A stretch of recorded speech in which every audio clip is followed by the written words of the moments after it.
Let's get moving. Yes, sir. Driver, prepare to move out. What are you preparing? You're always preparing. Just go. Let's go. Yes, sir. Sir, shouldn't you sit down?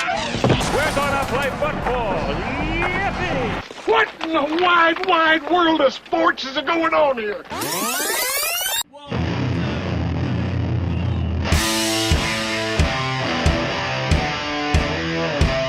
The CFB on OSG with your host, the Online Sports Guys. Welcome everybody to another edition of The Review, your favorite podcast, and you may or may not be able to see this because I might upload it to our YouTube channel should I be able to get the Skype call recorded correctly. Yes, a new technical challenge here at OSG headquarters. This is The Review Podcast. I am OSG Phil. Joining me is Jay Wilkerson 16, Brother Wilkie, as you will. Hopefully Brother John will join us a little bit later in the show. And Wilkie, we got one of your favorite subjects to talk about this week. Scheduling. Yes. College football scheduling has been a big topic of conversation this week because quite a few of the Power 5 teams are stepping up to the plate. They're kind of moving away from the non-conference cupcake games and scheduling games against each other. The biggest example, I think, this week was the announcement that Georgia and Texas will be playing a home-and-home series along with Georgia and Oklahoma. Kirby Smart really making a bold move there, isn't he? Yeah, I think what he wants to do now is stay away from the pay games and paying those 1AA schools, FCS schools, and low mid-major schools to come in. And I think a lot of this has to do not only with getting better competition, which I think on the surface, that's what we'd all look at. But, you know, from a business standpoint, I think this is what college football fans who are now starting to pay, especially in the Power 5 schools, starting to pay ticket levels of what you get in the NFL now. They don't want to sit there and watch their team put up 70 points on a Missouri Valley team. So I think from a business standpoint, it's starting to make sense to start scheduling teams in other Power 5 leagues or even the American. A, it's better competition, and B, I think that's what the fans want to see. Yeah, and you remember during the season last year, Nick Saban had a lot of complaints about the Alabama students not coming and some of the alumni not coming to games when they were playing their schedule last year, which featured a couple of University of Louisiana for one, the former Lafayette, and Saban couldn't figure out why people weren't coming, and that could very well have been the reason. Is why get up to be at a 12 o'clock kickoff game on a Saturday morning after being out on a Friday night when you know full well your team's going to win, and it hurts the attendance figures. I mean, that's kind of where Kirby seems to be going with his conversation that he had about why he's scheduling the bigger games. And it makes sense, like you said, from multiple levels.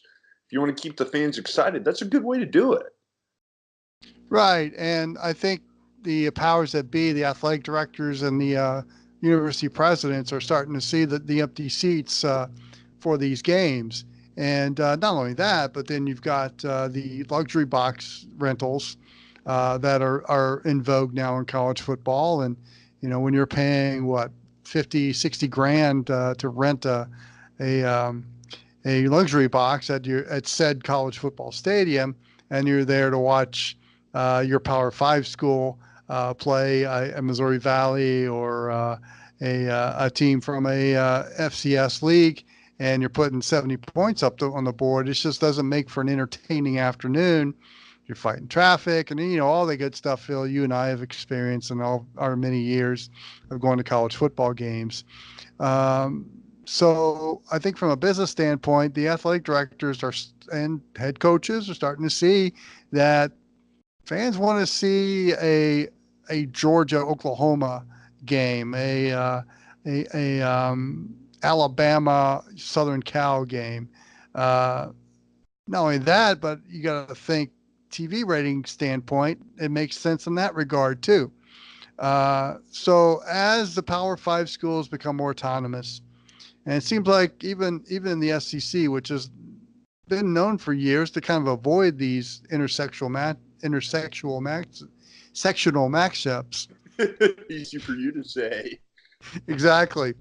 They're starting to recognize that there's a good business sense for this. And now we're seeing these games against other Power Five schools out until the 2030s, which, we kind of talked about a couple of weeks ago as, well, the kids that are in fourth grade right now will be playing in these games. We have no clue who these kids are going to be playing when some of these matchups that happen. But from a business standpoint, as a football fan, you can look forward to in 2029, we've got this big game coming up, or 2030. So maybe that makes sense if you're trying to sell season ticket packages, especially in the future. Yeah, and at the end of the day, really, you know that full well that's what it's about, is getting season ticket packages locked up. And you mentioned the other SEC schools. Right after Georgia made their announcement, lo and behold, Florida and Texas will also be matching up in 2030 and in 2031. And I don't know necessarily if it's a case of the Gators following the Georgia Bulldog lead. I think it's more of Texas reaching out to other schools to play. Plus, the Big 12 doesn't have as many conference games. Correct? That is true.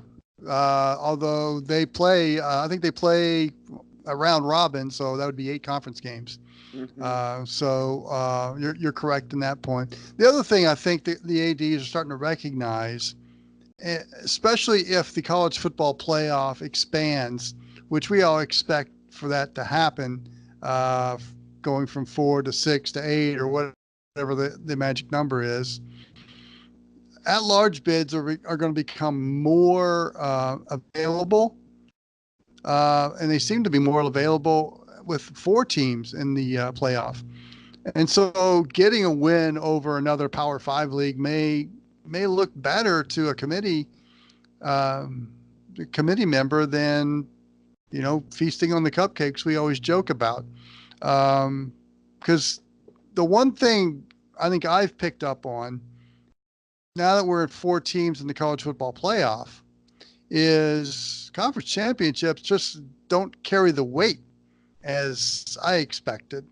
When this started, the college football playoff, you had 5 Power 5 teams and 4 spots in the playoffs. So naturally, we assumed that if you won your conference championship, you would get in, and the, I guess, quote, weaker conference, as deemed by the committee, would be on the outside looking in. And it really hasn't worked out that way in the last few years. We've had teams that didn't make their conference championship game get in the playoff. So I think that's another reason why you want to see these future schedules as we go on. The attendance and the fact that it looks good to the committee now that we're in the playoff mode. Oh, yeah. And it goes back to when the big talk, when you go talk March Madness and the college basketball tournament, everything's based on strength of schedule. Right. And this plays exactly into that mode. And really, if you think about it, we've talked about this numerous times. There's no reason that Ohio State or Georgia or Alabama or even Florida or any of the really big Power 5 monster high budget programs are playing the Citadel. Why would you play that game? What does it accomplish for anybody other than to give your guys it gives your guys a breather? Yeah, it's like having an extra bye week in some respects, but it doesn't. It also gets your backup quarterback in. It also gives your backup running back and some of your third teamers in to get some playing time. I see where it serves that purpose, and maybe there's a game within the schedule you can do that because it's a 12-game season. Even with a bye, can be very brutal. But I just think the fans, I think it's a way to energize the fans and make your resume look good. Absolutely. And I totally agree with that. And I think it's going to be more and more common as time goes on. I want to move on to another subject before we wrap things up here on the first block of the review. In case I didn't say it before when I got caught up and excited about the whole Skyping thing. This is the review. It's the OSG on CFB. We're talking college football with the online sports guys. And folks, make sure if you like what you hear here or like what you see, although this is kind of Skype interview palooza here, so you may not like what you see. Plus, you're actually getting to see us as opposed to just hear us. But we're radio. Yes. Faces made for radio. Make sure you download our phone app at OSG Sports. It gives you access to all of our content. We have multiple college football shows during the course of the football season. Plus, we have lacrosse. We have soccer. We have content from our friends up in Canada at barnburner.ca. And those guys talk basketball, professional wrestling, all kinds of things. So much for you to listen to. Get the app at the App Store, iTunes, Google Play. It's there for you. It's free to download. Get it. Get our content, and you'll get notifications when we record new shows. Wilkie, I want to talk about the second block, and unfortunately, Brother John is not with us for this block because it's his favorite subject. That's portaling. Scotty, beam me up. And the reason I bring it up because probably the biggest story of the week outside of the scheduling gods is a story out of the University of Florida, a story nothing of what's actually happening. The Gators' top recruit for this year, cornerback Chris Steele, has decided to put his name in the transfer portal just shortly after some issues with his former roommate, as it turns out, quarterback Jalen Jones, who got in trouble for a sexual battery case. Apparently, Steele had made it known to coaches previous to the charges that he didn't want a room with Mr. Jones, and the coaches told him just wait for it. He didn't do anything. And Steele said, okay, if you're not going to do anything, fine, I'm taking my game and leaving. He's already back home in California shortly after spring practice ends. But don't you I'm glad you brought this up because college coaches are really got a lot of headaches right now because you recruit these guys, you win, you get a commitment, they come in, but then you kind of find out they're not really committed to you. So now with the transfer portal, well, you've got to, keep watching them until, well, when are they actually committed to your program? You've got the name on the NLI, but really that doesn't really mean anything if you've got the portaling. And I think college football coaches now are really in a tough spot, and they may be getting in an even tougher spot if the XFL is coming online soon next year, and they've made it known that they're going to go after underclassmen. Mm-hmm. So right now, as we talk about the transfer portal and what that really means for college coaches right now, do you have them committed is the question. When you've got the name on the dotted line, and then you've got this other thing coming at you called the XFL, they may take your top talent and pay them to get them in the NFL. So this is really an interesting time in college football. Yeah, and you brought up a really, really good point. College football players, as we all know, they don't get paid. They get a small stipend for their classwork and things like that, but basically they're unpaid help. And right. It's a whole nother conversation, which we won't get really too deeply into at this point in time, but it's going to be really hard for these kids when they're a 4 or 5-star recruit and think that they're a potential NFL player, or they have somebody in their ear telling them that they're an NFL player. Right. Vince McMahon's company comes and says, hey, look, listen, we'll pay you. You're not going to get rich playing our game, but we'll pay you to come play for us for a year or two. And if you do really well, you could end up in the NFL with a huge mega contract. Right. I heard Alabama head coach Nick Saban talk about this about well, not necessarily the transfer portal, but what coaches have to endure now with what that transfer portal now part of it. And basically his point was, and it was a good analogy, is if you got onto your kid and your kid decided, well, you know what, I'm not going to live here anymore. I'm going to go live next door because they won't get onto me for this. It's a good analogy with the transfer portal, because right now it's, if you make it easy on them to move away, well, then you kind of defeated yourself. So I think what college coaches are going to have to do is figure out what works, because now let's call it free agency. So that's what it is. Yes. Let's call it free agency. Well, with free movement from one university to the other, without it really costing you anything, maybe not even costing you your year of eligibility, because now you can appeal that, and there doesn't seem to be any stopping the appeals process from not being very negative. I think the mission is now for college coaches is don't make it easy for your players just to up and leave.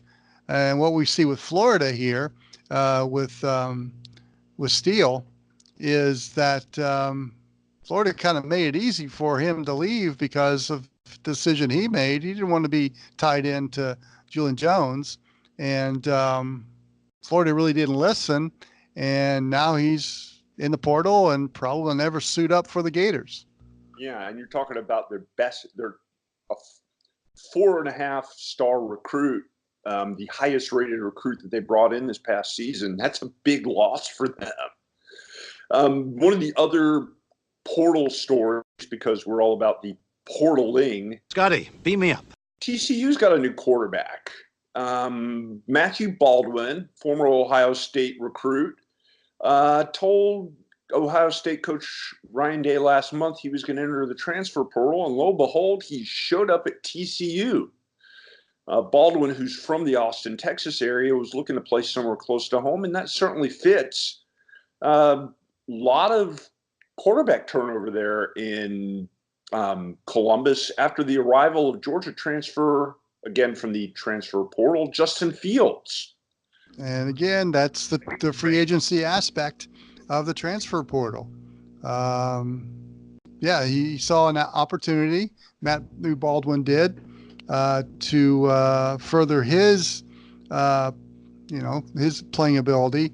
TCU actually has maybe a spot for or looking for a starting quarterback, and he's a native Texan, and Fort Worth isn't that far from Austin.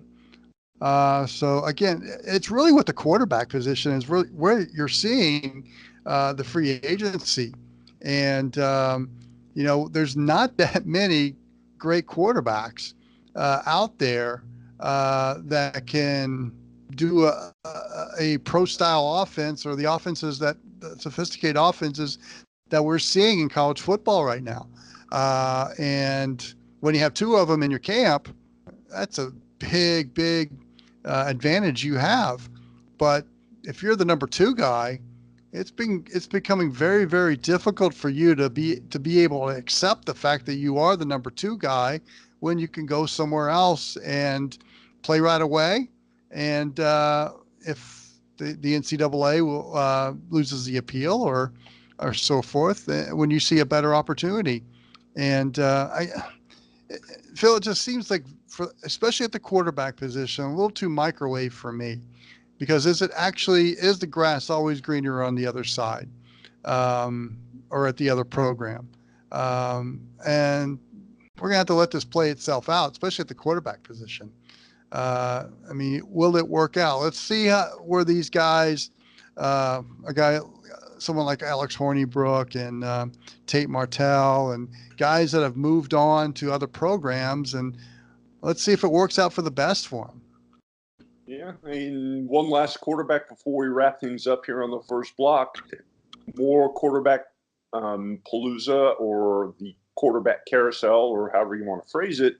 Michigan's losing a quarterback because Former four-star recruit Brandon Peters has decided he too will enter the portal after appearing in 8 games over the past 3 years for the Wolverines. And another case of he got portaled by somebody else, and now he's portaling himself. That being Shea Patterson, who ended up transferring over from Ole Miss. He shows up in Ann Arbor, takes over the starting job, isn't giving it back, and Peters decides, maybe I'm going to go someplace else. Don't know where that's going to be. Could be Purdue because he's a former 2015 Indiana Mr. Football. But it's another example of exactly what you just said, and that's somebody that's looking, well, if I can't win here, I'm going to go someplace else and win. Right, and again, if you're the number two quarterback in a program, it just seems like it's going to be very hard to keep those guys in school. Kelly Bryant was a great example last year at Clemson. It was obviously a playoff or a quarterback race between him and Trevor Lawrence. Trevor Lawrence wins it. The rest is history. They rattle off an undefeated season and win the national title at Clemson. And Kelly Bryant's on his way to play it for another Tiger team, the Missouri Tigers. So, yeah, I mean, if you're the number 2 guy and you've got some talent or you have several stars next to your name when you came out of high school, you're going to be looking to move on somewhere else. And it's really up to the coaches to, how do you keep these guys happy? How do you keep them satisfied? I think that's a huge challenge. And now with the XFL aspect for next year, I think we're in some interesting times in college football. And I'm just wondering, how is this whole transfer portal, especially with quarterbacks, going to work out in the next couple of years? And are we to the point now that we need some kind of strong leadership position in college football? Because, in the NFL, I think you've got to have a couple of years of service before you're even considered was it 3-4 years before you're considered a free agent? Yeah. In baseball, it's 6 years. So we're going to have to, that might have to come to pass in college football. Yeah, it's going to take somebody staying up and basically at some point. And I know that portal is being reevaluated, but until there's somebody there that says you just can't pick up your stuff, pick up your ball, take your ball and go home because you didn't get what you want, that's not really a good enough reason for transferring. And that's going to be the toughest part about all this. With all that being said, I think we probably should wrap things up here for the A block. So much more to come here in Block B, the kitchen sink, news, notes, nuggets, and this, that, and the other. That'll be coming up here right after the break on the review. This is the OSG on CFB. You are listening to the OSG Podcasting Network. Everybody buckle up. Buckle up. Let's go. Buckle up. Can we go to the store? Mom, buckle can we get up. some ice cream? Everybody, buckle up. A lot goes on in the car, but you're in control. So only move when you hear the click that says they're buckled in. Never give up until they buckle up. Learn more at safercar.gov/kidsbuckleup. A message from the National Highway Traffic Safety Administration and the Ad Council. Soccer Down Here is sponsored by Apolinski & Associates, LLC, personal injury lawyers with over 30 years of experience. Call Steve Apolinski at 518-350-4231 or email him at steve@aa-legal.com if you need help with a wrongful death or serious injury matter. Steve Apolinski is rated one of the top 100 trial attorneys in Georgia, recognized as Legal Elite by Georgia Trend magazine for being one of the most effective lawyers in Georgia. Welcome back to the Dog Show. Up next, we have Satchmo. Satchmo is a member of the Shelter Pet Group. That's right, a group known especially for their couch-snuggling, ball-chasing, face-licking, and, of course, companionship. Now, let's see him in action. Look how he makes eye contact with his person. That's actually known as the treat stare. How How intuitive, and now he appears to be excitedly turning in circles. Ah, the happy dance will come in with this group. But really, the best way to know an amazing shelter pet like Satchmo is to meet one. Visit theshelterpetproject.org today. Adopt. Brought to you by Maddie's Fund, the Humane Society of the United States, and the Ad Council. If you want to scale a mountain, buy boots. If you want to turn your crush into something more, say hi. At Country Financial, we know protecting the things you love and preparing for tomorrow start with simple steps. So we help you take small steps today with insurance and financial services that can have a big impact on your family's future. For all your home, auto, and life insurance needs, call Jason Wright at 678-568-6871. But to be the man, you gotta beat the man, and I'm saying, woo! Thanks for sticking around, everybody. This is the B block, the second block, the kitchen sink, everything and anything that we didn't cover in the first block of the show. This is the OSG on CFB. We're talking college football. Our weekly show, it's called The Review. This week, we're trying to do it via video and audio. We'll see how that goes. And to that purpose, you have me, OSG Phil. You actually get to see what I look like. And please don't run and hide. Joining us is Jay Wilkerson, 16, Brother Wilkie, from his fine abode in the other side of town here in Metro Atlanta. And we are talking college football. Interesting little note that I saw come up here from college football. Oklahoma University Board of Regents is going to recommend allowing the sale of alcoholic beverages at athletic events and facilities, which means you can go to your Sooners game and have a beer or 4 or 5 with it. Yes, you can. And as a guy who went to a few games at Owen Field, it's going to be interesting. But yeah, we talked about in the last block about the contractual series is now with the Power 5 schools as a revenue generator because they were seeing more empty seats, and I think this is another way to get some more people to come to their college football game is to now allow the have some alcohol on the premises. Beer sales at your college football game. And, I've always thought that has made sense. It's a sporting event. There's adults there. You and I, when we go to a Braves game or a Hawks game or wherever, we always overpay for a fine ale. But I don't see any reason why you can't do that at a college football game. You're going to have to show ID, fake or unfake. So, yeah, it makes sense. I mean, I don't know if Oklahoma has the attendance problems that other schools have because Sooner football is so ingrained. But it's another way of generating revenue for the university. And it would totally eliminate that time-honored tradition of trying to smuggle your own liquor into a game. Yeah, what would LSU fans do? What would any fans do? I mean, think about it. We did it when we were in school and we went to our games. When I went to my games at Georgia Southern, we had to sneak something in.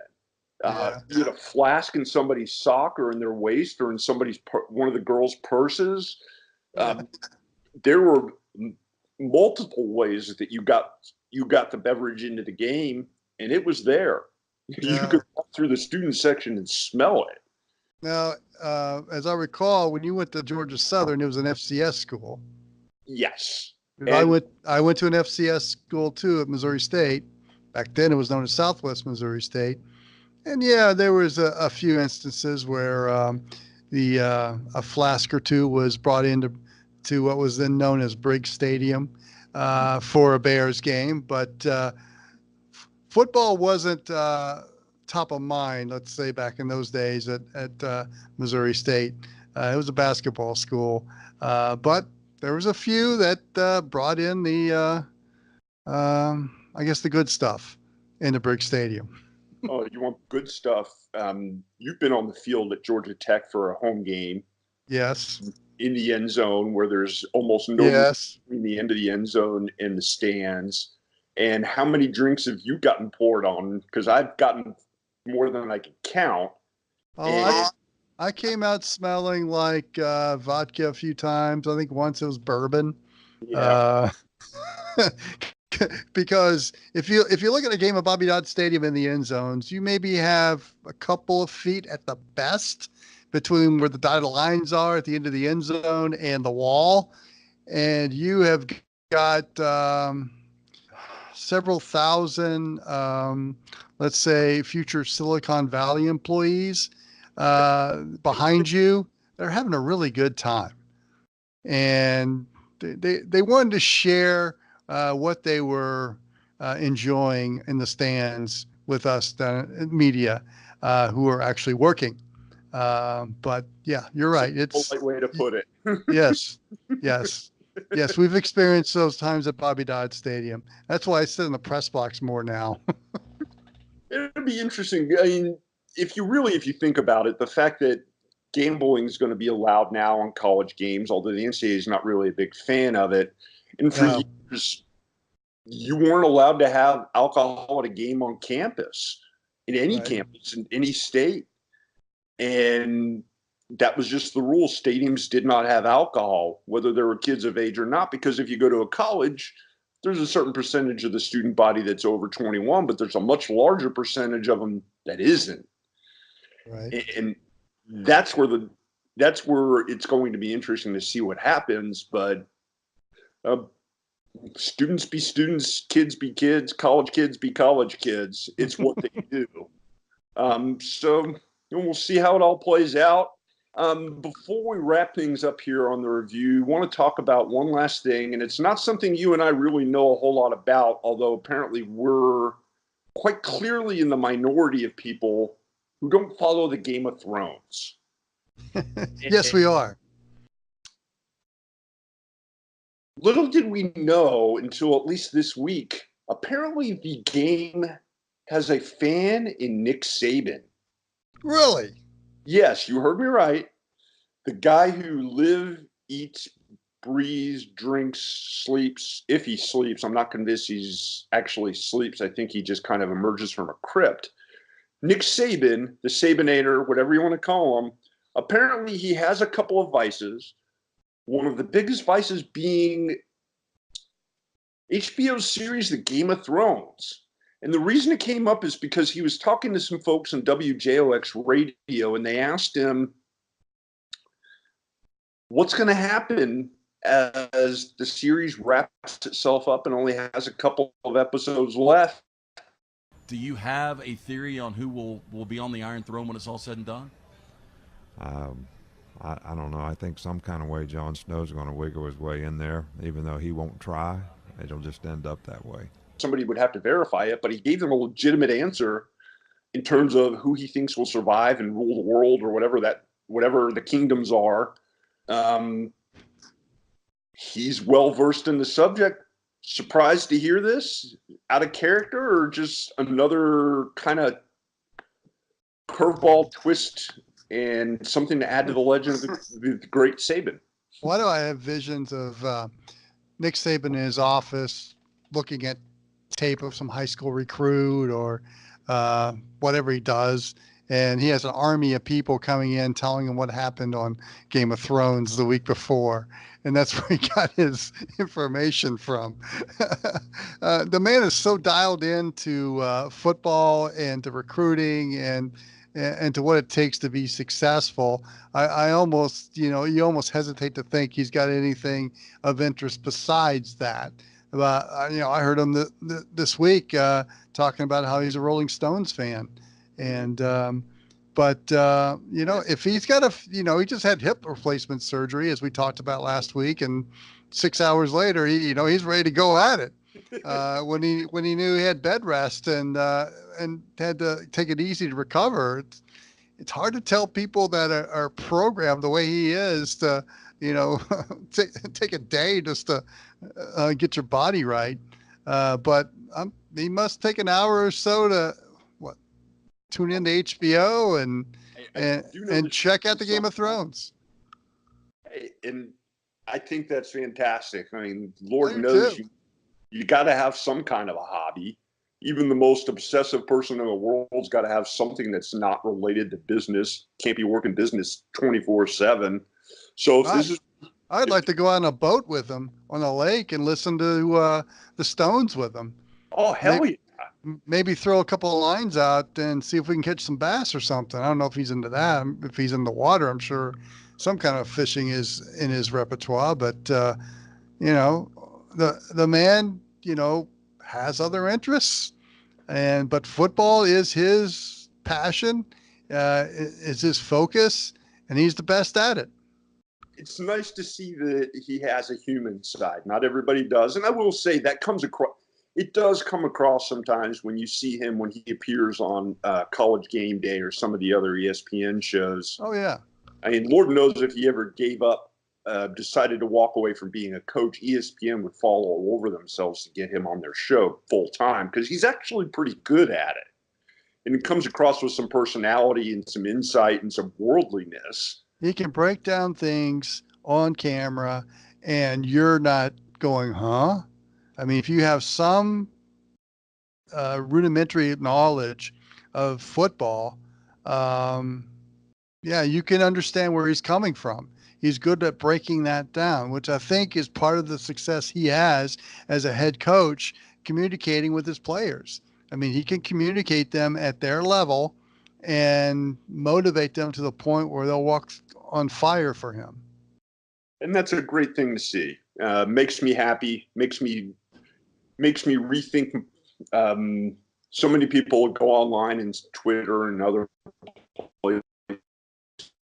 They hate him and he's an evil genius, but you got to respect the guy. He's the best at what he does, and he's the best at what he does for a reason.